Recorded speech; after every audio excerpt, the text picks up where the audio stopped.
Bismillahirrahmanirrahim. Al-babu fi bayani dzikri Ibrahim ibnahu alaihi wassalam. Hadirin dirahmati oleh Allah Subhanahu wa taala, setelah dua pertemuan yang lalu kita membahas daripada keutamaan bulan Dzulhijjah. Pada malam hari ini saya akan sedikit membahas tentang penjelasan kenapa Nabiullah Ibrahim alaihissalam tersebut itu menyembelih putranya Nabiullah Ismail alaihissalam. Hadirin yang dirahmati oleh Allah Subhanahu wa taala, Allah Subhanahu wa taala berfirman dalam surah As-Saffat di mana mengabadikan tentang kisah dari Nabiullah Ibrahim alaihissalam. A'udzu billahi minasyaitonir rajim. Bismillahirrahmanirrahim. Wa qala inni dzahibun ila rabbi sayahdin. Rabbi habli minas shalihin. Fabasyarnahu bi ghulamin halim. Falamma balagha ma'ahu as-sa'ya qala ya bunayya inni ara fil manami anni adhbahuka fanzur madza tara. Qala ya abati if'al ma tu'mar satajidni insyaallah minas sabirin. Shadaqallahul azim, wallahu a'lam bimuradihi. Hadirin jamaah Masjid Jami Nurul Islam yang dirahmati oleh Allah Subhanahu wa taala. Mungkin barangkali kalau hari ini di Saudi Arabia sudah tanggal 9 Dzulhijjah, besok sudah 10 Dzulhijjah. Jadi artinya saat ini jamaah haji di seluruhnya sedang wukuf. Ya, kita punya ulil amri, dan kemudian ulil amri kita, pemerintah kita dengan pihak-pihak yang terkait sudah melakukan ru'yatul hilal. Kemudian ternyata tanggalnya berbeda dengan yang ada di Saudi Arabia. Ya, nah kemudian di situ kembali kepada hati kita masing-masing. Maka kemudian di Indonesia itu termasuk negeri yang lebarannya itu diberikan kebebasan sebebas-bebasnya oleh pemerintah kita, alhamdulillah. Kalau di luar negeri nggak bisa Pak, harus ikut pemerintah. Di luar negeri harus ikut pemerintah. Tapi alhamdulillah di negara kita begitu toleransinya luar biasa. Bahkan mohon maaf ya, di RW 04 itu di satu RT saya besok itu ada yang sudah duluan, idnya hari Sabtu. Kalau saya Masjid Jami Hayatul Ilmi tetap kita ikut pemerintah di hari Ahad hari kita, karena memang yang sudah melakukan ru'yatul hilal di 86 titik di seluruh penjuru Indonesia itu semuanya bukan orang sembarangan, ya bukan orang sembarang, ya mereka orang-orang yang kompeten atau ahli dalam bidang tersebut. Bahkan ya ketika sidang isbatnya pun segala pihak yang terkait dari segala elemen masyarakat, dari ormas-ormas dan perwakilan daerah itu sudah berkumpul dan semuanya sudah sepakat bahwasanya tidak ada satupun ya pada tanggal 29 di bulan Dzulqa'dah tersebut ya yang melihat daripada hilal di satu titik pun di seluruh penjuru Indonesia yang ada 86 penjuru tersebut.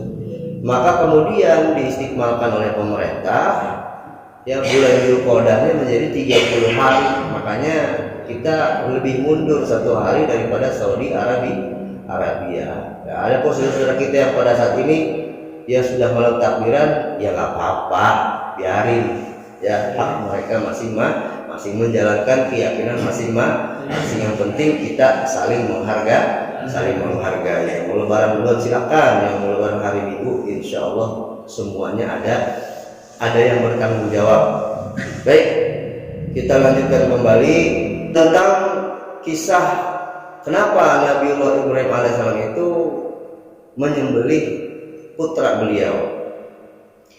Jadi hadirin dirahmati oleh Allah Subhanahu wa taala, kila dikatakan Sababu dzikri Ibrahim Ismail alaihissalam, sebab daripada Nabiullah Ibrahim alaihissalam itu menyembelih putra tercinta beliau Nabi Ismail alaihissalam, annahu, bahwasanya Nabiullah Ibrahim alaihissalam qarraba alfasyatin wa salasumi'ati baqaratin wa mi'atu badanatin fisabilillah.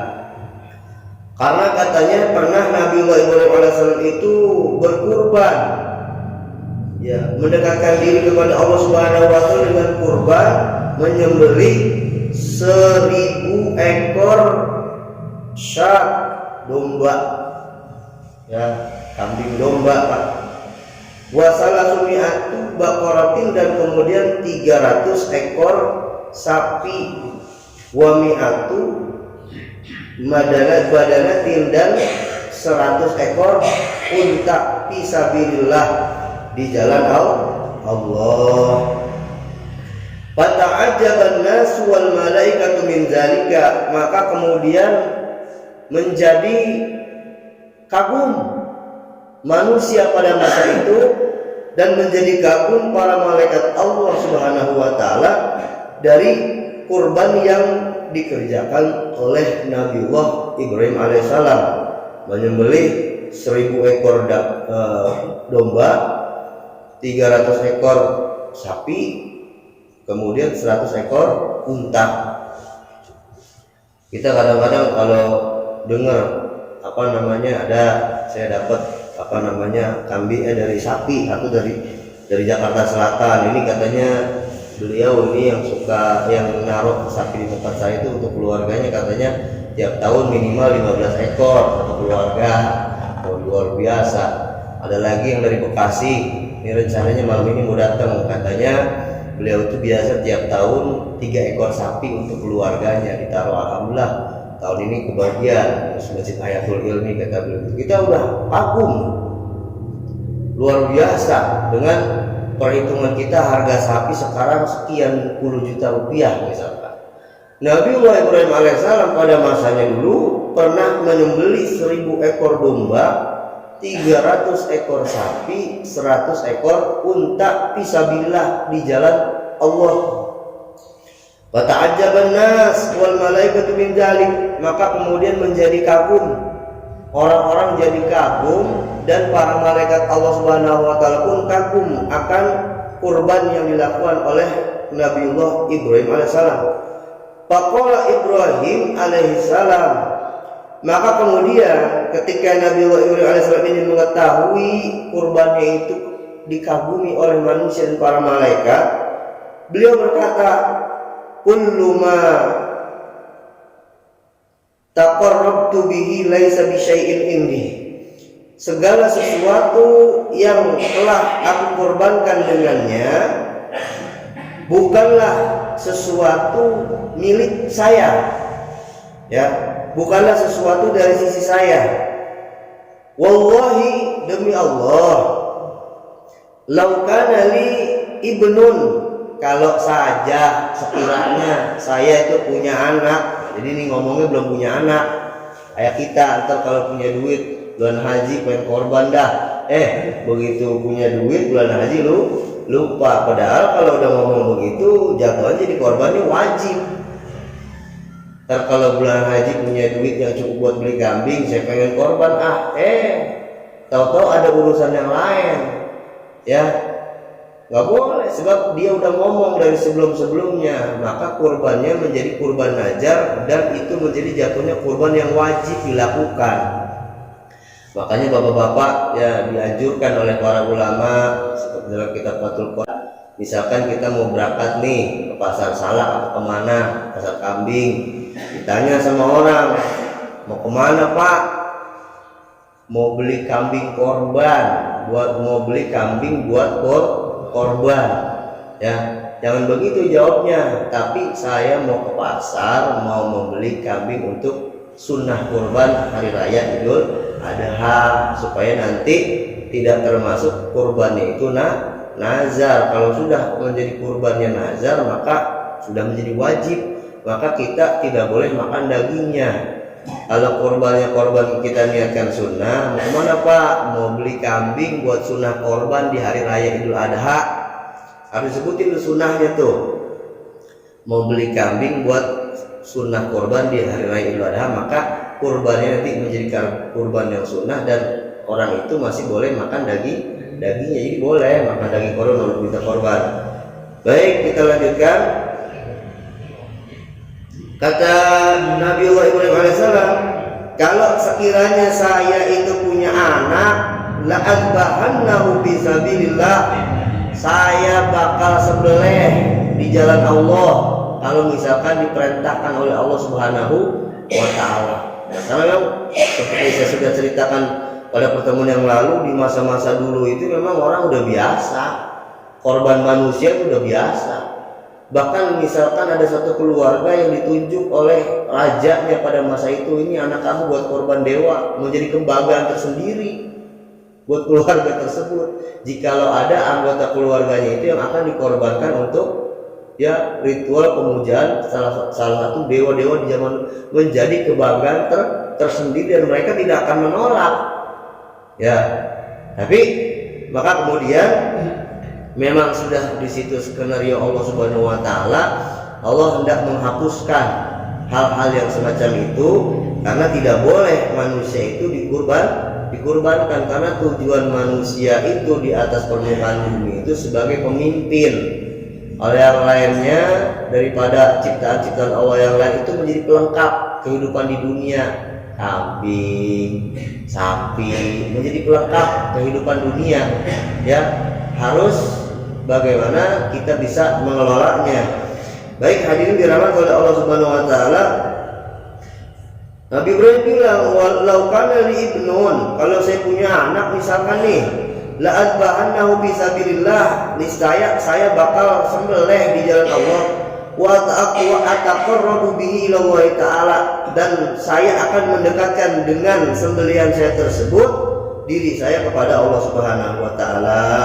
Falamma qala Ibrahim alaihissalam hadzal qaul, ketika Nabiullah Ibrahim alaihissalam itu mengucapkan ucapannya tersebut, madha alaihi zamanun panasiya hadzal qaul, kemudian berlalulah beberapa zaman, beberapa waktu, kemudian Nabiullah Ibrahim alaihissalam itu lupa akan apa yang sudah pernah beliau ucapkan karena sudah bertahun-tahun. Falamma jaa ilal ardil muqaddasah sa'ala rabbahul walada fa'ajaballahu du'aahu wa basyarahu bil waladi wa waladhu ummuhu.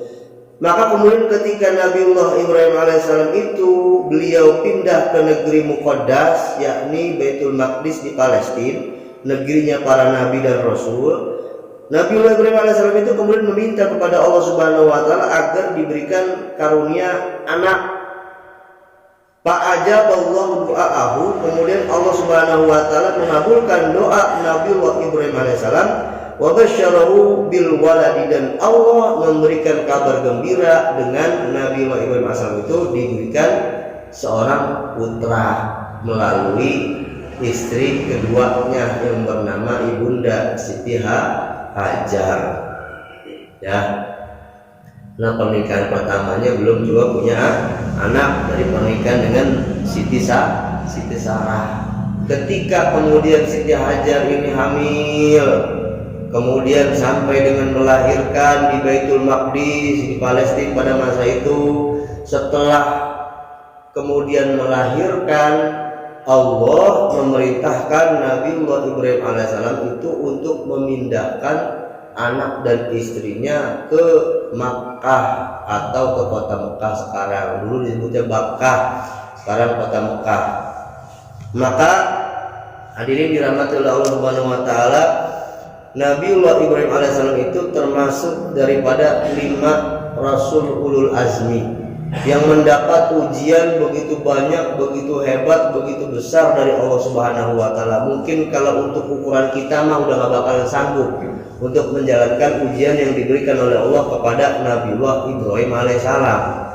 Sebab orang yang paling berat ujiannya itu pertama para nabi dan rasul. Maka Kenapa kok di Quran itu kebanyakan isinya adalah mengkisahkan tentang para nabi dan rasul, wabil khusus tentang cerita Nabiullah Ibrahim alaihissalam dan keluarganya.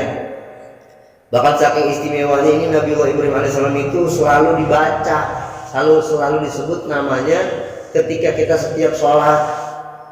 Ya, ketika kita sholat, mau sholat sunnah, apalagi sholat wajib, di tahiyat akhir itu disunahkan untuk mengikut sertakan sholawat kepada keluarga dan Nabi Ibrahim alaihissalam dan keluarganya. Kita baca Allahumma sholli ala sayyidina Muhammad wa ala ali sayyidina Muhammad kama shollaita ala sayyidina Ibrahim wa ala ali sayyidina Ibrahim wa barik ala sayyidina Muhammad wa ala ali sayyidina Muhammad kama barakta ala sayyidina Ibrahim wa ala ali sayyidina Ibrahim fil alamin innaka Hamidum Majid.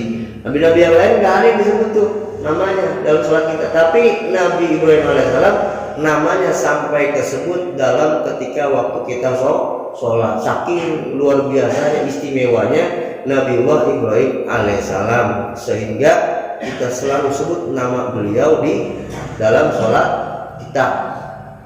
Ya, bahkan hadirin dirahmati Allah Subhanahu wa taala, Nabiullah Ibrahim alaihissalam itu salah satu nabi yang pernah nitip salam buat kita umat Nabi Muhammad SAW.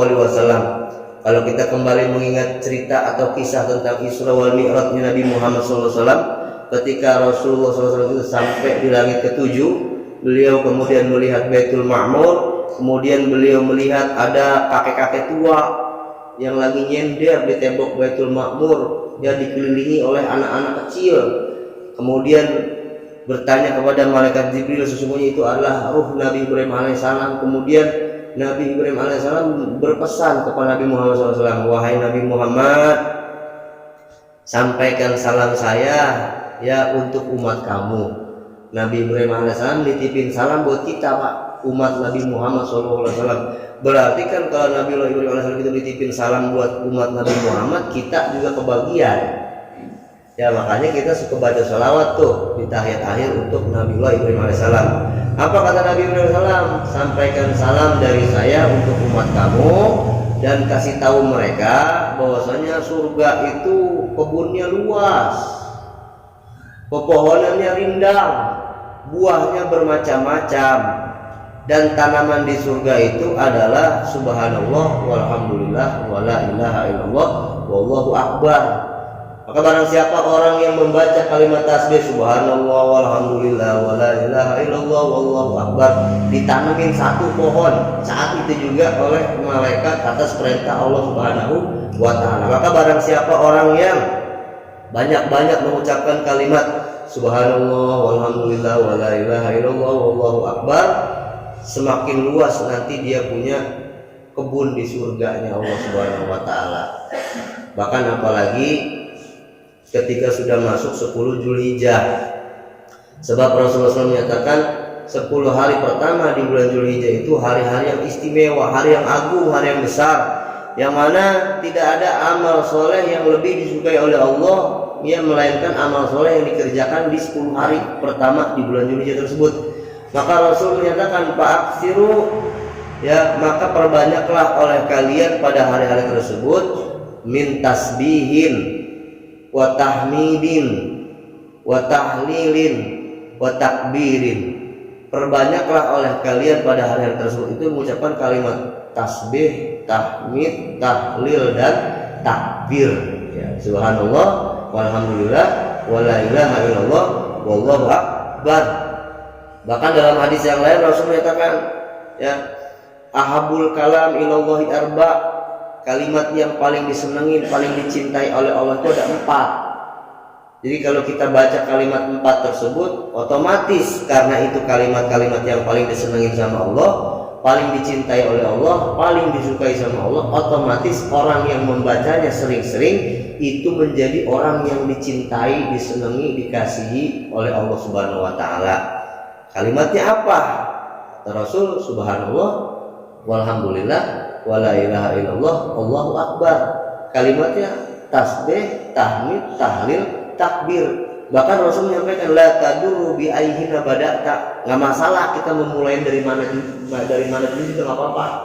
Jika kita habis sholat, Kalau habis sholat kan kita bacanya apa? Subhanallahirabbi subhanallah subhanallah subhanallah. Kalau lagi mau alhamdulillah alhamdulillah. Terus alhamdulillah loncat takbir. Ntar di ujungnya baru la ilaha illallah, kan ngacak itu. Ya. Urutannya kan subhanallah walhamdulillah wala ilaha illallah wallahu akbar. Tapi kalau habis sholat maghrib, habis sholat subuh, la ilaha illallahnya belakangan. Subhanallah dulu 33, alhamdulillah 33, Allahu akbar 33. La ilaha illallah yang paling belakang apa-apa. Bab Nabi menyatakan la taduru bi ayyina bada'ta, tidak mengapa dimulai dari mana aja nggak apa-apa. Ya, bahkan di riwayat yang lain ada yang Rasulullah SAW itu mengerjakannya 33. Di riwayat yang lain ada yang Rasulullah SAW terkadang mengerjainnya 10. Jadi kalau kita lagi misalkan ada sesuatu yang memang dalam keadaan kita pengen buru-buru, silahkan boleh dibaca ilahi rabbi anta maulana subhanallah 10 tasbihnya, ya tahmidnya 10, takbirnya 10, boleh. Itu artinya diberikan kemudahan oleh Rasulullah SAW. Yang penting kalau bisa jangan ditinggal, karena ini kalimat luar biasa agung. Mungkin sudah sering kali saya ulang-ulang ceritanya bagaimana itu kalimat bisa terjadi, yang prosesnya itu puluhan ribu tahun, Pak. Ketika Allah Subhanahu wa taala menciptakan arsy, Allah nyuruh malaikat 4 buat mikul itu arsy. Saking besarnya, saking agungnya, saking mulianya arsy-nya Allah Subhanahu wa taala. Ini 4 malaikat yang begitu besar disebutnya hamalatul arsy, malaikat pemikul arsy, nggak kuat. Berat karena saking agungnya arsy-nya Allah Subhanahu wa taala. Ketika itu kemudian Allah melihat malaikat dengan pandangan rahmatnya, kesian malaikat, gemeteran, arsy berguncang terus, nggak stabil. Dipikul oleh malaikat tersebut. Yang 4, Allah berfirman, ya malaikati, wahai para malaikatku, quli subhanallah, ucapkan oleh kamu subhanallah. Akhirnya malaikat ikut nurut, baca tasbih subhanallah subhanallah subhanallah, ribuan tahun, Pak. Belum ada tambahannya. Makanya Allah berfirman, walladzina yahmiluna al-arsya wa man haulahu yusabbihuna bihamdi rabbihim. Dan para malaikat yang memikul arsy-nya Allah serta malaikat-malaikat yang mengelilingi arsy-nya Allah, tawaf mengelilingi arsy-nya Allah Subhanahu wa taala itu tidak pernah henti-hentinya membaca kalimat tasbih. Subhanallah, subhanallah, subhanallah, subhanallah. Terus ribuan tahun. Sampai kemudian Allah Subhanahu wa taala hendak menciptakan manusia di atas permukaan bumi. Ketika Allah Subhanahu wa taala selesai menciptakan wujud Nabi Adam daripada unsur saripati tanah, kemudian ditiupkan ruh oleh Allah Subhanahu wa taala. Kemudian tanah yang sudah berbentuk seperti manusia sempurna sekarang itu hidup dengan ditiupkan ruh oleh Allah Subhanahu wa taala. Jadi satu-satunya manusia yang enggak ngalamin orok yaitu Nabi Adam sama istrinya Siti Hawa. Makanya kalau misalkan ada mohon maaf saudara kita yang bertuhan kepada seorang nabi yang katanya nggak punya bapak, bapaknya adalah Allah, harusnya kalau memang seperti itu yang lebih berhak Nabi Adam yang disembah. Kenapa? Karena Nabi Adam nggak punya bapak. Kalau Nabi Isa masih punya ibu, tapi ya nggak apa-apalah, kepercayaan kita silahkan, itu urusan kepercayaan masing-masing mereka. Kita kembali, Nabi Adam ketika ditiup ruhnya oleh Allah Subhanahu wa taala, bangkis Nabi Adam, geli. Kemudian Allah ngajarin, ya Adam, kul alhamdulillah, ucapkan oleh kamu alhamdulillah. Maka kemudian Nabi Adam baca alhamdulillah, segala puji bagi Allah. Dijawab lagi sama Allah, yarhamukallah, semoga Allah senantiasa mengasihi, merahmati kamu, menyayangi kamu. Walidzalika khalaqtuka ya Adam, dan karena itulah wahai Adam engkau aku ciptakan. Jadi kalau ada orang nanya, ya Allah kok kayaknya nggak adil banget sama kita, ini manusia sebenarnya tujuannya diciptakan selain untuk beribadah itu apa sih? Ya manusia diciptakan oleh Allah selain untuk beribadah adalah untuk Allah mencurahkan kasih sayangnya sama kita. Kita lagi sehat, berarti Allah sayang sama kita. Kita lagi sakit, Allah lebih sayang sama kita. Kita lagi banyak duit, Allah lagi sayang sama kita. Kita lagi nggak punya duit, Allah juga sayang sama kita. Ya. Bahkan hadirin dirahmati Allah Subhanahu Wa Taala, ketika seorang hamba itu semakin disayang sama Allah, semakin banyak ujiannya. Rasul menyampaikan dalam sabdanya, "Idza ahabballahu 'abdan", kalau Allah lagi sayang, lagi senang sama kita nih, lagi senang sama seorang hambanya, ibtalahu, Allah ngasih ujian buat dia. Tapi kita yakin, jangan pernah kita putus asa. Pokoknya kita tidak boleh berputus asa dari rahmatnya Allah Subhanahu Wa Taala. Sebab orang yang putus asa dari rahmat Allah, mereka itu adalah orang-orang yang ingkar. Ya, bagaimanapun keadaan kita husnuzon kepada Allah. Nih Allah lagi sayang sama kita nih. Dikasih sakit, nih Allah lagi sayang sama saya nih. Sampai-sampai saya nggak diizinin sembahyang di masjid dulu, saya disuruh di rumah lu sholat ini enak nih. Ya, husnuzon aja sama Allah Subhanahu Wa Taala. Sebab bagaimanapun adanya kita lagi disayang. Semakin besar sayang Allah kepada kita, semakin banyak ujian yang diberikan oleh Allah Subhanahu Wa Taala. Loh, kenapa kok Allah ketika sayang kepada hambanya lagi resep-resepnya sama kita, lagi resep-resepnya sama hamba, jadi pakai dikasih ujian? Karena Rasul menyampaikan liyasma'a tadarru'ahu, kalau karena Allah pengen dengar kita ngadu, Pak. Kita curhat. Mungkin lagi banyak duit, Pak, kita nggak pernah ngeluh sama Allah. Maksudnya diambil dikit duitnya sama Allah nih, kata Allah nih. Ya, siapa tahu nih orang malam-malam bangun sholat tahajud, dia nangis di atas sejadah. Sebaliknya begitu, ya, orang yang lagi sehat dikasih sakit sama Allah nih, ya, supaya kenapa? Supaya doanya lebih banyak, supaya lebih khusyuk dalam berdoanya, minta kesembuhan kepada Allah. Kenapa? Karena pada hakikatnya ketika kita diuji dengan sesuatu apapun, pada hakikatnya pada saat itu Allah lagi sayang-sayangnya sama kita. Cuman kadang-kadang kita suka berpaling, suka kita nih kurang bersyukur. Makanya kan cuman dua, Pak, kunci hidup mah. Kalau lagi dikasih nikmat kita bersyukur, kalau lagi dikasih musibah kita bersyukur juga.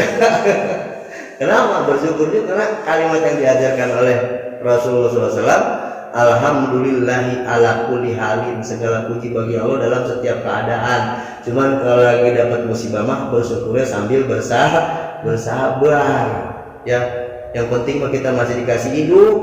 Barangkali hari ini nggak punya duit, kalau masih hidup mah besok kali punya duit kali. Barangkali saat ini lagi sakit nih, kalau masih dikasih panjang umur besok kali sembuh kali. Ya, yang penting kita masih hidup. Nah, kemudian ini malaikat dengar nih, hadhihi kalimatus sani. Ini katanya kalimat kedua nih, kita baru dengar nih. Jadi kalau tasbih yang punya malaikat, kalau tahmid alhamdulillah yang punya manusia nih, Nabi Adam. Ya, makanya kita hidup harus banyak alhamdulillah ya, pokoknya dah. Ya, mau ngapa-ngapain juga alhamdulillah aja dah. Ini kalimat punya Nabi Adam yang pertama. Kata malaikat, nih kalimat baru, bagus nih, kita gabungin aja dah sama tasbih kita dah, kata malaikat nih. Akhirnya malaikat yang tadi cuma baca subhanallah, subhanallah, subhanallah, ditambahin, Pak, jadi subhanallah walhamdulillah, subhanallah walhamdulillah. Yang tadinya aras gara-gara baca tasbih yang berat jadi enteng, ditambahin lagi dengan alhamdulillah, itu aras semakin enteng.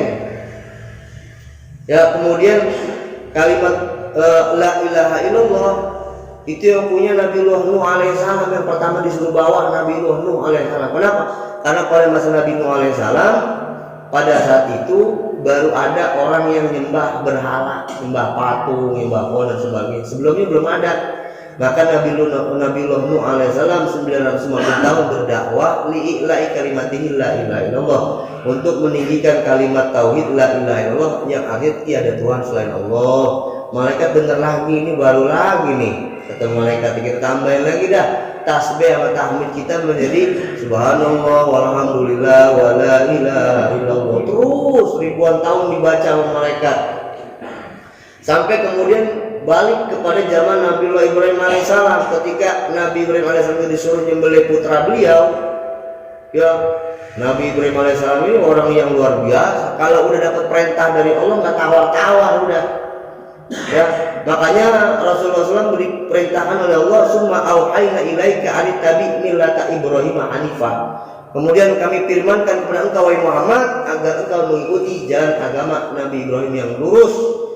Nabi Ibrahim alaihissalam ini nabi yang begitu banyak ujian dari Allah, di mana Allah berfirman, wa izibtala Ibrahim rabbuhu bikalimatin fa'atammahun, dan ingatlah ketika Nabi Ibrahim alaihissalam itu diperintah diuji dengan beberapa ujian oleh Allah, kemudian Nabi Ibrahim alaihissalam itu menyempurnakan perintah-perintah Allah tersebut. Banyak diantaranya Nabi Ibrahim alaihissalam disuruh hitan. Jadi orang yang pertama kali disunatin Nabi Ibrahim, Pak. Umur berapa? 120 tahun. Dalam kitab Qasasal Anbiya, Rasulullah bersabda, "Ikhtatana Ibrahim bil qudum wa huwa ibnu mi'atun wa isrina sanah." Nabi Ibrahim menghitankan dirinya sendiri pada saat beliau berusia 120 tahun dengan kampak. Belum ada bengkong yang dulu, apalagi belum ada dokter laser, belum ada. Dipotong sendiri karena udah disuruh sama Allah, dipotong sendiri. Kira-kira kalau kita begitu, misalkan kita hidup zaman dulu, dapat perintah dari Allah, hitan umur 70 tahun, kira-kira dipotong apa enggak? Potong jangan. Udah umur sepuh. Nabi Ibrahim alaihissalam umur 120 tahun dipotong, Pak, pakai kampak, potongan juga. Ya. Belum ada laser. Dan Nabi Ibrahim alaihissalam itu diantaranya yang berhubungan dengan bulan haji ini, Nabi Ibrahim itu ketika tadi kita balik ke cerita awal, ketika Nabi Ibrahim punya anak dari istri kedua, sama Allah suruh pisahin, jangan disatuin. Nggak kayak orang sekarang punya bini 3-4 di selfie mulu, dipamer-pamerin, ya, dipamer-pamerin di media sosial, di Facebook, di Instagram, supaya orang ngeliatin dia punya bininya banyak, keren katanya. Padahal nggak boleh begitu. Rasulullah SAW tidak mencontohkan seperti itu. Kalaupun misalkan kita sanggup untuk menikah dengan adil, kita memperlakukan istri kedua kita, ketiga kita, tidak boleh dipersatukan, dan tidak boleh kalau jalan kemana-mana dibawa semuanya, nggak boleh, harus gantian. Kenapa? Ya, karena memang seperti itu yang diajarkan oleh Rasulullah SAW. Ya, Nabiullah Ibrahim alaihissalam suruh pisahin. Kata Allah, ini yang satu yang punya anak nih bawa ke sono, ke Mekah. Nggak pakai tawar-tawar. Nabi Ibrahim alaihissalam tahu pada saat itu di Mekah kagak ada orang, Pak. Makanya ketika kemudian sampai di kota Mekah dari Palestina yang jaraknya ribuan kilometer sampai di Mekah, langsung ditinggal karena perintah Allah, ditinggal. Kalau tinggal jalan, Nabi Ibrahim alaihissalam dipanggil sama bininya, sama Siti Hajar, "Wahai suamiku, kamu meninggalin kami di sini?" Nabi Ibrahim cuma berhenti doang, kagak nengok, karena pertanyaannya salah. Ya, cuma bikin nambah sedih doang lah Nabi Ibrahim kalau dijawab ini. Siapa sih kagak sedih, Pak, ninggalin anak istri? Ya, jalan lagi Nabi Ibrahim alaihissalam, panggil lagi sama Siti Hajar, "Wahai suamiku, kamu meninggalin kami berdua di sini?" Cuman berhenti doang, kagak nengok, karena pertanyaannya masih salah. Kalau dijawab pun bikin hatinya tambah sedih. Ya, akhirnya jalan lagi Nabi Ibrahim alaihissalam. Ketika kemudian jalan lagi, Siti Hajar ganti pertanyaannya, "Wahai suamiku, Allahu amaraka bihaza?" Wahai suamiku, apakah Allah yang menyuruh kamu meninggalin kami di sini? Baru Pak Nabiullah Ibrahim alaihissalam nengok, "Naam, ya, saya disuruh Allah." Siti Hajar jawab, "Kalau memang ini perintah Allah, Allah kagak bakalan menyia-nyiakan kami di sini. Dah, pulang dah sana, pergi dah ke bini yang tua dah." Istilahnya begitu, ya, pulang dah. Ya. Tapi siapa sih orang yang nggak sedih ninggalin anak, Pak?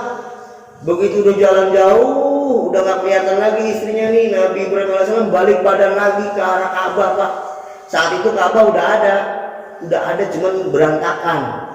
Bab nanti ketika Nabi Ibrahim itu diperintahkan untuk meninggikan pondasi Ka'bah ketika Nabi Ismail udah rada gede, ini masih orok ceritanya nih, ya. Kemudian Nabi Ibrahim alaihissalam balik lagi ke arah Ka'bah. Itu ceritanya ada di surat Ibrahim ayat 37. Nabi Ibrahim balik badan, Pak sedih Pak, siapa yang kagak sedih ninggalin anak sama istri, ya. Kemudian Nabi Ibrahim alaihissalam angkat kedua tangannya, dia doa. Apa kata Nabi Ibrahim alaihissalam? Rabbana inni askantu min dzurriyyati biwadin ghairi dzi zar'in inda baitikal muharrami Rabbana liyuqimus shalah faj'al af'idatan nasi tahwi ilaihim warzuqhum minas samarati la'allahum yashkurun. Wahai Tuhan kami, aku telah meninggalkan keturunan saya, anak saya di tempat di sebuah lembah yang nggak ada tanamannya. Bahasanya rumput aja nggak tumbuh di situ waktu itu Pak. Di kota Mekah itu nggak ada tanaman, rumput aja bahasanya nggak tumbuh di situ. Jangankan orang, rumput aja kagak ada, nggak ada orang yang tinggal di situ. Indah baitikal muharram, dekat dengan rumahmu yang engkau muliakan, yaitu Baitullah, Ka'bah. Rabbana liyuqimus shalah, wahai Tuhan kami, agar mereka senantiasa mendirikan sholat. Faj'al af'idatan nasi tahwi ilaihim, maka jadikanlah pandangan hati manusia itu kepada mereka berkasih sayang. Ya, akhirnya apa? Akhirnya singkat cerita, ketika Siti Hajar itu sudah kebingungan, pengen minum, aus, ini bayinya udah nangis baik, susunya udah nggak ada, akhirnya lari ya dari Bukit Safa ke Marwah yang sekarang jadi sa'i sejarahnya. Akhirnya nyari air, dari orang dari jauh naik ke gunung, kagak ada orang dari jauh, barangkali ada orang yang lewat mau minta air, nggak ada. Akhirnya Siti Hajar pasrah, ternyata Allah jadikan di bawah telapak kaki Nabi Ismail itu ada air yang memancar. Makanya waktu itu belum punya gayung, belum punya batok, belum punya gelas, sama Siti Hajar dikumpulin pakai tangan. Jam-jami, makanya sampai sekarang disebutnya air jam-jam. Dan itu semenjak zaman Nabi Ismail AS sampai sekarang itu air nggak pernah kering. Padahal setiap hari diambil puluhan ribu liter, bahkan apalagi kalau sudah musim haji jutaan liter diambil. Dan itu semua hebatnya nggak pernah kering, salah satu tanda kebesaran Allah Subhanahu wa taala. Jadi hadirin dirahmati Allah Subhanahu wa taala, ini hikmahnya tentang kisah Nabi Ibrahim alaihissalam. Kalau kita pengen jadi keluarga yang diridhoi, dirahmati oleh Allah, bagaimana menjadi sosok pemimpin dalam rumah tangga, itu lihat kisahnya Nabi Ibrahim. Bagaimana jadi istri yang sabar, lihat Siti Hajar. Bagaimana jadi anak yang penurut, lihat contohnya Nabi Ismail alaihissalam. Itu lengkap ceritanya, menjadi ibrah, menjadi hikmah buat kita, agar kita menjadi keluarga yang senantiasa mendapatkan rahmat dan keridhaan Allah Subhanahu wa taala. Kita baca satu surah Al-Fatihah. Mudah-mudahan pada hari Ahad nanti kita akan melaksanakan sholat Idul Adha, ya, pemotongan hewan kurban dan sebagainya. Tidak ada halang rintang yang menghadang, dan kita senantiasa diberikan kesehatan oleh Allah Subhanahu wa taala. Masih ada sehari lagi, mudah-mudahan besok ini kita dapat rezeki nomplok biar bisa beli kambing, ya, untuk sunnah kurban di hari raya Idul Adha. Tidak ada yang susah buat Allah Subhanahu wa taala, tergantung kuatnya niat dalam hati kita. Ala haziniyah wa ala kulli niyatin shalihah wa ala hadratin Nabi al-Fatihah. Alhamdulillah minasyaitonir rajim. Bismillahirrahmanirrahim. Alhamdulillah rabbil alamin.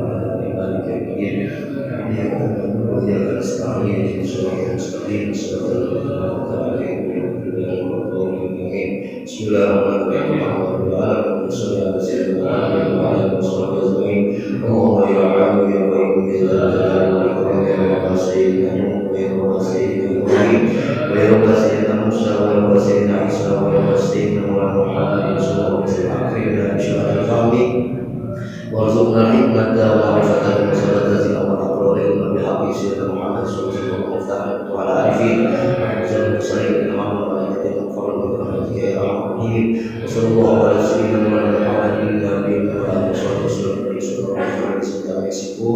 wa salamun ala mursalin walhamdulillahi rabbil alamin. Terima kasih, mohon maaf bila